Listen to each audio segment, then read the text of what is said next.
pense que si on commence à donner des témoignages, on ne va pas finir.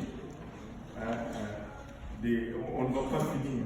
On est rentré de là. Tu sais, tu pars là-bas, tu te dis, waouh, je sers Dieu, je travaille Dieu, je travaille pour Dieu, je fais des sacrifices. Et puis tu arrives là-bas, tu entends, tu dis, pardon Seigneur, je dois retourner travailler pour toi parce que là, je n'ai encore rien fait. Il y a des gens qui paient un grand prix. Nous servons Dieu dans le luxe quasiment ici. Mais il y a des gens qui payent un grand prix. Je me rappelle l'histoire de la dame musulmane qui a été convertie, qui a témoigné dans un pays là-bas où il ne blague pas avec ces choses-là. Et elle a été tabassée par ses pères. On l'a tabassée, mâchoire fracturée. Elle était à l'hôpital. Elle appelle le missionnaire pour lui dire on m'a tapé, je suis hospitalisé, la mâchoire est fracturée, mais là je suis en train de témoigner à quelqu'un. Si tu es tapé, mâchoire fracassée, hospitalisé parce que tu témoignes. Mais même à l'hôpital, tu commences encore à témoigner à quelqu'un qui veut se faire baptiser et tu cherches comment. Écoute. Et nous, juste à l'école, le professeur fait juste oh, on m'a persécuté. C'est quoi ça? Mais un témoignage qui m'a vraiment frappé, c'est un de nos jeunes prédicateurs qui a été invité à prêcher dans une église où le pasteur a été là, ça faisait 7 ans.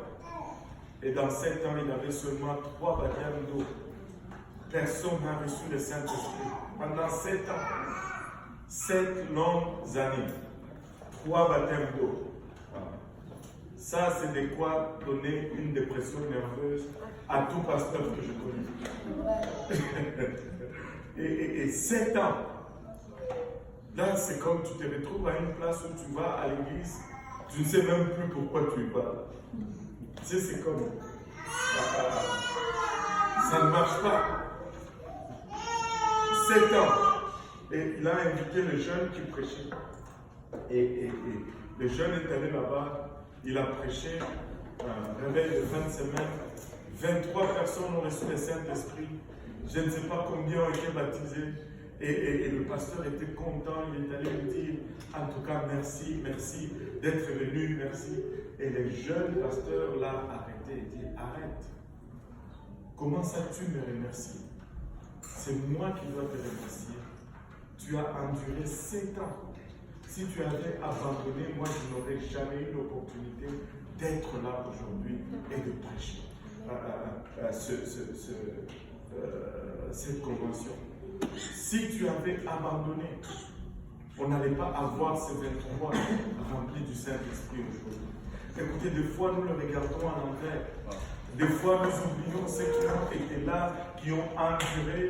Nous venons aujourd'hui et nous pensons que le réveil repose sur nos épaules. Et écoutez, revenons sur terre. Il y a des gens qui ont sacrifié leur vie dans le terrain où nous sommes. Nous ne sommes que des récipiendaires, des gens qui ont versé larmes et sang dans ce territoire.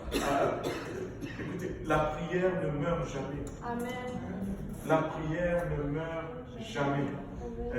Nous sommes portés sur les épaules des géants qui nous ont précédés, qui ont déchiffré les champs, qui ont combattu les démons et les démons. Nous arrivons au bon moment. Gloire à Dieu, Dieu nous fait grâce, mais c'est contrôlons notre attitude. Contrôlons notre attitude. Réalisons que Dieu est l'auteur de tout ce qui est en train de se faire. Amen.